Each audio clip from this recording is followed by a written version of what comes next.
Hello, everybody. This is Ian Beckles, and welcome to the Plant Power Podcast. Hopefully, everybody had a wonderful week, and hopefully, I'll get out there and smoke something delicious that I know I do every single week. Now, first of all, I want to show some love to Curaleaf, who is our title sponsor. There's Curaleafs all around the Tampa area. I live here in South Tampa, and there's probably about a half dozen of them, so from a stone throw from where we are right now. So, if you into the dispensaries, it's about choices. I went to a couple different dispensaries just to go mess around this week. I'm not going to name the names in them, but I ain't going back, okay? Curaleaf is my spot, so go check them out. Now, I told you I do this podcast. I want to bring some other people in the industry that know more about cannabis than I do, and this young man is definitely an advocate for marijuana and pretty darn talented in the music business as well. You got my man Heavy Lyrics here. What's going on, brother, man? I can't call it brother. I'm blessed, man. You are blessed. Blessed. We're all very, very blessed. Now, first of all, we'll get to your music in a second. Yes, sir. How are you involved in the cannabis business? How deep are you involved in the cannabis business? Well, I have my own strain, which started off as Heavy Berry. We're released in 2 cookie stores right now. I have 8 that I'm releasing in within here in Christmas time. Wow. Southern California, and I'm in 3 other independent dispensaries as well. With the Heavy Berry, I'm releasing another flavor this weekend. Really? At the cookie store, the May Union I? Station. Can I see the Absolutely. packaging? Absolutely. See, the packaging is beautiful, and like to me, as somebody who's in marketing, like the packaging is very important, and you know, it being appealing is very important as well. So this being on the store shelves, I think I would grab that as well. Yeah, now. awesome. As somebody, listen, I'm kind of new to the game, although I've been around cannabis for a bit. One of my goals is to have my own strain. Okay, now, what is the process? What kind of process do you have to go through? Did you select what this was going to turn out to be? Absolutely. So I got luck again. That's why I say blessed. I got lucky enough with the music to get put into a lot of situations that opened me into doors to meet a lot of people. So I did meet with some growers. And then, you know, I explained to them what I was trying to do. They kind of let me know, okay, well, I got mother clones of this and this. Okay, I was like, well, what about, I'm like a chemist, man. You know, Sure. I love the plant. You know what I mean? too. So big advocate of the plant. So, you know, the passion for that is just as strong as the passion for music for me. So I was like, you know what, let's try to mix this with this. Sure, yeah. And, you know, it worked. It's a beautiful thing. You know, the branding and all that. But it's really about just knowing the grower independently, and then it's science, though. You know what I mean? Because I can have 3 different growers grow the same genetic, and if I give you the same seed and I plant the same seed, our plant's not going to come out the same. Yeah. It'll have similarities. Sure. But you're going to love it in a different way. I'm going to love it in a different way. You know, there's a lot of variables. But Well, you're in a kava bar, and listen, kava's not rocket science. Neither is kratom. But everybody says we have the best kava and kratom around. All right. So it's about the love that and the way it's brewed and you know Facts. and Definitely have it made with and the love. process. You Absolutely. know what I'm saying? Absolutely. So obviously we both love the plant. We love what the plant does for us. I mean, how long has cannabis been part of your life? I'm 55 years old. I didn't start smoking until my 30s, okay? Because of football. How long has it been part of your I life? also play football as well. So I would say I was a little bit of a late bloomer as well. But I mean, I guess to say over 20 plus years. Sure, yeah. I got 20 plus years in me, but I'm old. You know what I'm saying? Yeah, So I I'm doing some. I got about 20. Some catching up. Now, Maybe a little less than 20. there you go. Maybe a little But I bit have a feeling you're catching up as well. Close to it. No doubt, no doubt. Well, I looked at some of you. I went to YouTube and looked at some of your videos. I appreciate enjoy your that. music, I first of all. appreciate Who is your inspirations? Like, listen, hip hop cannabis is one of my loves. I think I love hip hop more than cannabis. Okay, and that's saying something. Okay, so I listen to you. I feel a little Ricky Rose in there, a little Rick Ross. I appreciate that. So who are Ross some is of the amazing. people that inspired you? I'm inspired by Jay-Z, obviously. Jada Kiss, you know, that's a close friend of mine. Really? Styles P's. Wow. Yeah, I got records with them. I haven't even released it yet because I've been in such a With mix Jada of this. Kiss? I got a record with Jada Kiss. I got a record with Styles P. And the videos are ready now. I'll let you see it. We'll see it later on. Please. And then I do a little bit of work with Justice League, the producers, you know what Absolutely. I mean? I own my own label. You know, I tried the other route of, you know, I had a situation with Rock Nation at one point. Okay. And I wasn't ready. You know, my business side wasn't ready. You know, Yeah. you learn in there when, you know, as you dream, it's like, okay, you want to be in the big league. You know, you made it to the big league. But once you made it to the big league, there's 32 teams of 52 players of all y'all big leagues. Correct. So who, you gotta be ready for that. You gotta be ready. You know what I mean? Like you worked your whole life to make it to that stage, and when you made it there, it's like, okay, are you gonna be the mediocres or so whatever it takes to excel to that next level, you know what I mean? And I was still in the learning process. I was still green. I didn't have, but now, I learned. So I ended up just getting my own label. You know what I mean? And what's the name of your label? What's the name of your label? Us Never Them. Us Never Them. Us Never Them worldwide. I like it. Now, listening to your music, cannabis is a big part of your music. Are you trying to get across a message? I'm gonna be honest. They go synonymous. Yeah. With each hand. I mean, I'm gonna ask you, as far as you ask me questions, I'm gonna spin some of the questions asking. Please. So who are some of your favorite artists, I guess you could say coming up? Rap artists? I would say my favorite MC is KRS-One. Beautiful. Okay. I'm older than you. Okay. So, I'm a student of the game. Absolutely. So I know where you're at. So I can definitely appreciate that. And listen, everybody today says, "Oh, the music today sucks," and I caught myself because I actually heard a interview with LL Cool J, and the person said, well, the music today is not good, LL. And I'll go, stop. He goes, hold up, dog. He goes, isn't that what your parents told you? And it made me think a little bit.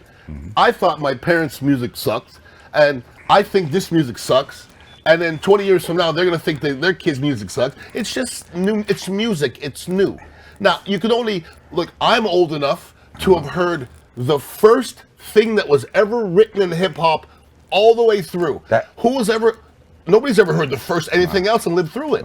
And see, that's why that question was important to me, to ask your point, because you've got to see today's generation. Correct. To the foundation of it, you know what I mean? So I always find that interesting as well. You know what I mean? So it's like, here's where I will say this, because you've got to see the difference in now is back then music, not only was it a feel-good thing, now it's just about a feel-good thing. Correct. You know what I mean? So they that's why they implement so much the party situations that they do and some of the other stuff. But when we grew up with it, there was a message in it. Correct. You get what I'm saying? Yes. Whether the message was to do something that might not be right, or it was the most positive single-parent message, there was something in there. Yes. Right now, it's just there's not so much substance because everybody's trying to emulate something else. And imagine emulating something that's not really. That's not you. You know what I mean? Being fake is not. Because listen, as somebody who's been on the radio for over 20 years, I tell people, if somebody gives me some advice, it's like, if you're on the radio, here's some advice. If you don't know much about something, don't elaborate. Facts. You see what I'm saying? Facts. So I think there's a lot of people now elaborating about stuff that they don't know. Absolutely. Whereas when I was growing up, the people that ended up being MCs were the drug dealers and the people that were hustling for real in the hood, and they ended up taking over the hip hop game. And now it's guys that are private schooled and have had great lives. For sure. You know what I'm saying? So what are they rapping about? It's crazy. So it was like, I say that to say this. We just had this conversation with one of my friends. Like I said, I'm very close with Jadakiss. Jadakiss has a son that's now, he's going into college. Okay. We're 20s. Yeah, you know what I mean? yeah. Puff Daddy's son is in his 20s. So now you look back and you sit there and you listen to some of the music. You're like, okay, boom. This music is cool. This and that. And they're still learning themselves, so they're still growing into who they are. You know what I mean? So they can elaborate on their story. You get what I'm saying? But it's not how your dad grew up. You know what I'm saying? It's not because your dad worked hard to make sure that the environment around you was different. Absolutely. You know what I mean? So again, real artists, any genre. I don't care if it's rock and roll. I don't care if it's country. These people that we love, a lot of people are projecting their story and their version of it. And if you really listen to it, most of the stories are the same. Just in their lingo. You get what I'm saying? It's just in their lingo or their cadences. But and these young kids understand that lingo, and maybe I don't understand it, but they will always understand it. And 20 years from now, they'll be singing it just like I'm singing all the stuff I've been listening to for 20 years. Maybe. Because the stuff that we did, the stuff that I keep saying that we did, that I don't want to timestamp something, but the stuff that we fell in love with don't have a timestamp on it. That's true. In the next 20 years, you can still play some of this Tupac. Yeah. You can still play some of this Biggie. Because it has that substance. Are they going to be playing Migos 20 years from now? I don't think so. You know what I'm saying? I don't think so. I don't think we all know that, but 20 years from now, everybody listening to Migos will be 20 years older. They're not going to be in the same mind state, I don't think. Yeah, you might be right get what about I'm saying? It's a different mind state. And you would hope that the youth would grow up a little bit more. You get what I'm saying? Like, again, the lack of knowledge is the main thing. And it's amazing that being in the timestamp era that we're in now, that everything is accessible through a phone. That is true. So any bit of information you need, you can just type some things. But just because you know it don't mean you're going to apply it. That is facts. You know what I'm saying? Now, listen, being in the music business, I've been in that Tampa area since 1990. I'm not deep in the music scene, but I'm definitely exposed to it. I know a lot of the artists in the area personally. This is not the best place in the world to be a musical artist. I mean, speak on that, because you're a very talented young man, but I feel like to succeed in music, you almost got to get the hell out of here. But you absolutely You know do. what I mean? But I will say this. The forefathers of this city that didn't leave put in the groundwork to where now Tampa's getting the light that it should get. Tom G. Forefather. Okay. Any other Forefather. names? Tay Bay, Crazy, Okay. Rated R. You know what I mean? These were guys that took it to the high level. They would have made it to professional. Sure. You know what I'm saying? Yeah. And especially back in them days with no internet, that's amazing to do. No doubt. You know what I mean? But what you said is 1,000% correct, because I hear it all the time. They're like, man, you're not going to make it happen here. And I'm kind of like a hard-headed person. I'd be like, nah, I can do it. But how, though? Because I travel a lot, though. Okay, well, that's what. You get what I'm saying? Then you're not making it here. You're Yeah, going no, elsewhere. I beat you know? my feet for sure. Absolutely, I beat my feet for sure. But it would definitely be easier if I did maybe 100%. live in Atlanta. Absolutely. Or I did live in New York. You know what I mean? But the culture's changing here now. So now is a better place if you was, but 1,000% this is not where you would want to try to shoot that shot from. Now, let me ask you this. I'm going to get personal here. You're into music, but is that what you do for a living? You make all your money from music? Or do you have another job? Well, I also own my own. Well, that's true. You know what I mean? Now, before this came along, I sell merch, clothes. You hustle, though. You hustle. Oh, I'm 1,000% hustler. You hustle. Yeah, 1,000%. That's all I do. Yeah, 1,000%. Like somebody say, I don't even know what I do for a living. Oh, 1,000%. You know what I mean? I'm I always just go looking make for money. the next thing. I'm like, especially with my friends. Especially with my friends. A lot of my friends that supported me, I hear son, you got my brother. Like I've even told him before, he does the electricity. Yeah. And I hear his story, and he could be like, yo, I got the best job in the world. They're paying me, da da da. And I'm like, what does it take for you to do yours, though? You feel what I'm saying? No, I I love get what it. they're paying you.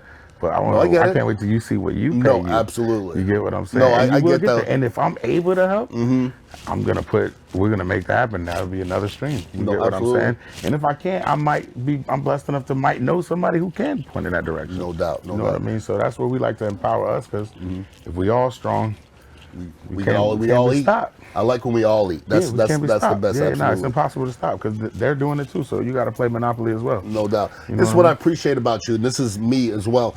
I rep Tampa Bay, okay? I try to bring up Tampa Bay as much as I can, and I watch your videos. It was about the TB hat. Like, nobody has a better new era TB hat collection than me. I'm putting it up on there, okay? I'm putting it up out there.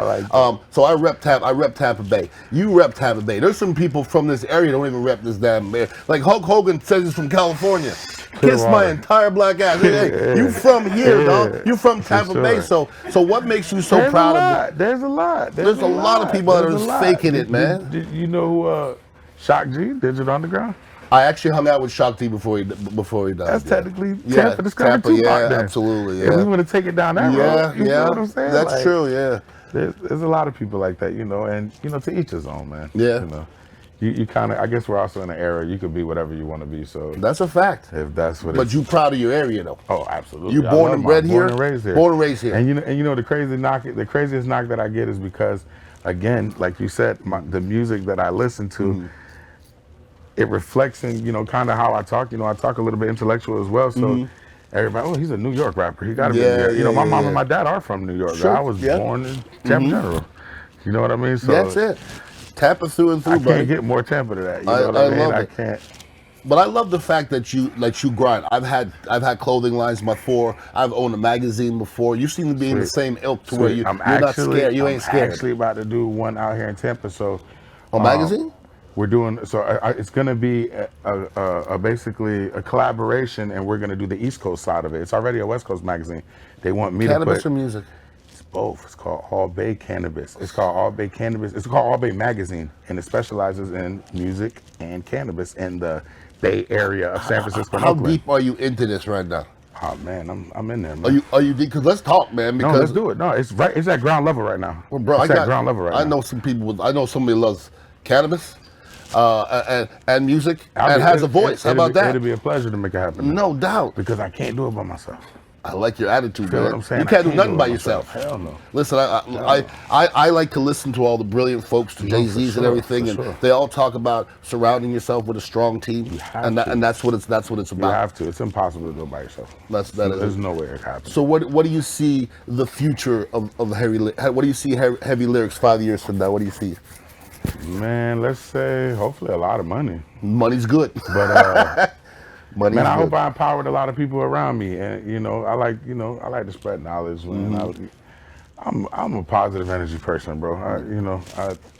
I'm pretty straightforward to it, man. I like to get better that way. Yeah, it's better that way. I like start the way when we hang out. We hang out. You hang it out. Yeah. You know what I mean? When we vibe, because we all family. If you made it to hang out with us, I consider you family. You know what I mean? So we're gonna do everything to a higher ability, to a high level. You know what I mean? So you're exposed big into social media. I do have a large social media thing, and my whole thing is like it's still a gift and a curse, I guess, from the era that I grew up in. The whole social media thing is still. I get it. You know what I mean? Have to. You can embrace it and hate it at the same time. You have to, and then with me, it's a little different because, all right, on one hand, you got heavy lyrics that yes, he needs to be. I should be right now while we talking. This should have been on live. We should be pumped up. Agreed. We should have been on live. You feel what I'm saying? Agreed. And again, the lack of team around. Somebody would have got on me and I would have did it. Yeah. You get what I'm saying? Yeah. But again, and then I have this other side of business that in one side of the country, which is can we curse on her? Yeah. So it's bullshit. Yeah, that's all. So there's one spot that, and it's bullshit that you got all these states. I thought we was united. There was supposed to be 50 that was together, so everybody's supposed to move in unison, right? You don't watch on TV, do you? Oh no. I don't watch the television. 50 together. We don't have two together. Yeah, no, for sure. 50. So that it's. I'm not even going to get into the political side. No, please don't, because I have a whole other podcast for that. No, I'm good. That will be here for 3 hours. Forever. Yeah, I don't even want to get into that. Absolutely. But yeah, that's the whole thing. You got one state. I can do my thing. Now New York's okay, but even Florida, it's legal to an extent. I can't really, no doubt. You know what I mean? Like I got legal weed in a few states. That's a beautiful thing, man. And where I live is not. Nah, I get, and which is silly, and it's time for us all. And it's better than anything of all these dispensaries. Respectfully. I know it is. I know it is. And after we sign off here in 4.5 minutes, we're gonna go find out exactly how good that stuff is for sure. Now, where do you think marijuana is going from here? I like to try to stay on top of it because it's progressing. We have the cannabis doc in our building. Anybody can come get their card here. I asked him where it was going, and everybody keeps on saying cannabis consumption lounges, and That's beautiful. That's ahead of the curve. Well, I tell you what. When we finish this, we'll bring you right in there, and that's what we're creating. So look, you're ahead of the curve. So right now in San Francisco, remember I told you Saturday I'm in the Cookies. Yep. Sunday I'm in Union Station in San Francisco, which is the first and only dispensary with the consumption lounge attached to it. What? This place is beautiful. Where? It's amazing. It's in San Francisco. One of a kind. Like Brilliant. I told immediately when I said that, I was like, I'm taking. I told him. I said, I'm stealing your idea. And it's going to Tampa. It's going to Tampa. Why not? It's impossible for me not to. Well, see. Now this is it's the like thing. a nightclub. Yeah. They got their own little music playing. You got TVs around, and you can smoke the bud you just bought. So you're over here playing video games, and you're like, oh man, I'm ready to go get me some of this. Whatever it may be. Whatever. Just go next door, purchase it, come you back. Want and a pen? You want a dab? You want a whatever? You have some attractive young ladies rolling like that. You know what I mean? All that. Bro. I ain't gonna give it all because they don't take that. Don't give it all away, though. Don't give it all away. That's very manageable to happen, man. And I'm sure in the position of life where you are, some important people as well. I got some important people that we could kind of make some things happen to as well. So, no doubt. But you're ahead of the curve, man. Don't let up on it. No. Listen, and I think we both understand that collaboration is the way to do it as well. Yeah. It's about knowing a bunch of people, and I don't know if anybody sits with more people than me weekly just to try to figure things out. Sweet. Like I have these meetings. Man. I have these meetings. I don't know. I might have 100 meetings a year where I say, so what's going on, man? Like, how can we do something? Man. Like, awesome. My thing is, I'm not trying to get your money. I ain't got no money, so I can't give it to you. Word. Let's go make money. Yeah, not for sure. Because they have money out there. Knowledge is worth more than money. Certain knowledge is worth more than money. That's what I'm saying. saying. I could give you $1 million check. Correct. Or I could give you $1 billion idea. Yeah. Which one would you take? Money can be gone real quick. No, that's real, man. Feel what I'm saying? Teach people how to fish, man. That's what I'm saying. But that's what I try to do, though. Even with this building, it started off just me. I'm gonna tell you too. I walk in here and immediately the vibe was tranquil. Appreciate you. I like it. It felt peace. Yeah, it's a peaceful place. I walked in. I was like, damn.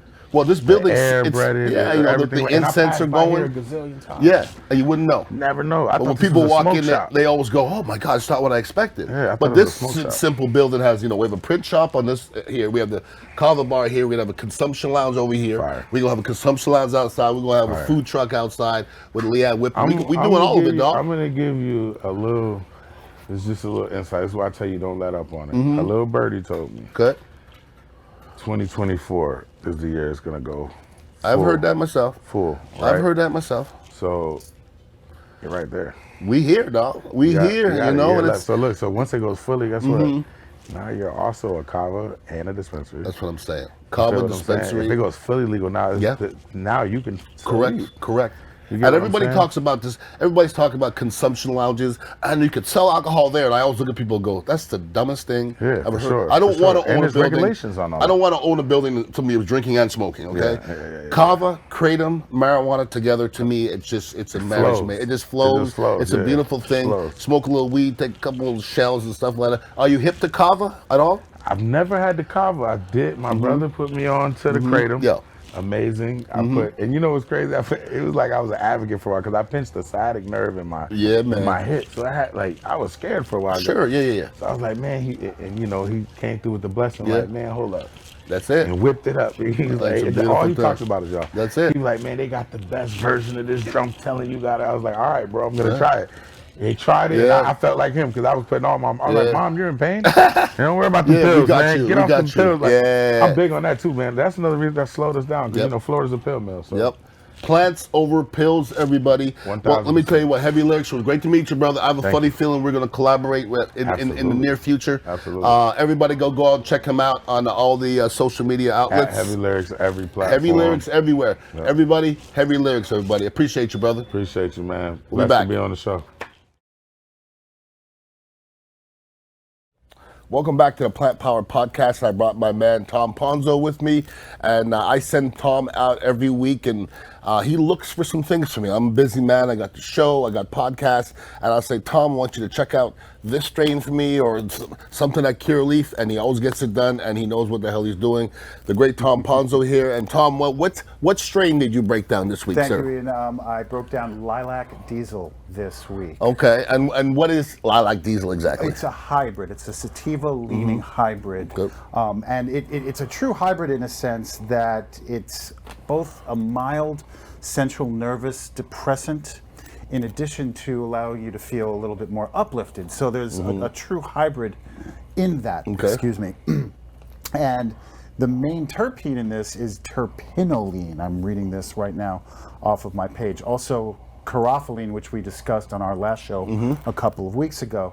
Terpinolene is actually a really, really good one, and it says it will ease the stress from restless leg syndrome, insomnia, hypertension, anxiety, and even possibly panic attacks. Okay. Well, when they say, okay, listen, it's indica or sativa, and then they have hybrids. Like, I don't know the answer to this, but when it's hybrid, do you know if it's leaning one way or the other? Do we even know that? I don't know specifically. I just go by what I read when I research this information. Correct. And when they say it's a sativa-leaning hybrid, I tend to believe it's more like 60-40 or 65-35. Sure, absolutely. Sativa in that regard. Absolutely. Yeah. So what else did you find out about that strain? This is interesting, and it has potentially anti-cancer properties. Okay. And I'm going to read this. A Turkish study in 2013 performed on animals explored a possible connection between terpinolene and the destruction of cancerous cells. Wow. Well, listen, before we continue, we're not telling anybody that it prevents cancer, okay? No, this is just an initial research study, and there's more studies that have to be done, obviously. But what the researchers found was that it has a potential as an anti-cancer agent, indicating that it may provide defense against inflammation and oxidation damage, which are two things that cancer basically breeds on. Absolutely. Yeah. And listen, when they dig down, there's going to be a lot of things that marijuana helps in the long run. And there's still a lot of things that they can't say it's good for because of medical reasons. Okay, so it works for a lot of things. There's people that say it fights COVID. People that say it helps prevent cancer. That's not what we're trying to do here, okay? But that's not what we're doing here. We're just telling people everybody has choices, and when I make a choice, you have a choice of what dispensary and what kind of medication you're using, and to me, there's just not much of a decision to make, okay? Because the alternative to marijuana is what? Stuff that kills you, and marijuana does not kill you. You know I was just recently watching. Have you seen Dope Sick on Hulu? I have not, but I've heard it was good. Oh, it's fantastic. Oh, really? And what is it about exactly? It's about the Purdue Pharma and what they did to market OxyContin throughout the early days. Yeah. And it took you through. They were based on true stories, loosely based. Like Michael Keaton's character is a doctor, a small town doctor in West Virginia, or I'm sorry, in Western Virginia, not West Virginia, helping out coal miners who are dealing with whatever maladies they have from working in the coal mines all day. A lot of muscular things and stuff like that. A lot of injuries occur. So the doctor prescribed OxyContin after hearing about it through these unscrupulous sales reps who basically talk the doctors into giving OxyContin to their patients in the same while making tons of money for themselves and the company. It sounds like what's happening just today. I mean, what's the difference in what's happening today? And the way they marketed the drug initially suggested that people didn't get addicted on it. That's what they did with every darn drug. Every drug that was addicting, they told us it wasn't, and then they backpedaled, and then they end up having to pay a bunch of people money for lying. Right. But they already made the billions of dollars. Right, they have made their billions of dollars. They've made their billions and billions of dollars. I think recently they had to pay a $4.6 billion settlement. However, none of the money that they put toward that settlement helped anybody with the screw. It doesn't come out of their pockets. Like the owners of the company, whose pockets does it come out of? The Sackler family. So they still have all these tons of profits. None of their own personal wealth is affected in this settlement. This is all company wealth, not personal wealth. It's a beautiful thing. They didn't touch any of that stuff. It's a beautiful thing, right? Oh, God. To be wealthy, if you're wealthy, you're untouchable and can't nobody mess with us. So listen, we got through Hurricane Ian. Hopefully everybody got through safe. Tampa was very blessed. You know, I went to Curaleaf the next day. I believe it was closed the next day. The next day it was packed with people. And the day before, I went to the Curaleaf over here on Gandhi, and it was packed with people. I'd never seen that many people at Curaleaf before. Everybody's stocking up for Hurricane Ian, and it didn't end up being that bad. So we're all doing all right, and as long as you didn't pick up and head to Fort Myers or Orlando or something like that. They did an excellent promotion too. I got a lot of emails from Curaleaf talking about, come on in before the hurricane. That's what it's all about. And it worked. Well, everybody go check out Curaleaf. Thank you, Tom. And we're signing off. Everybody have a wonderful week and go smoke something delicious. Deuces.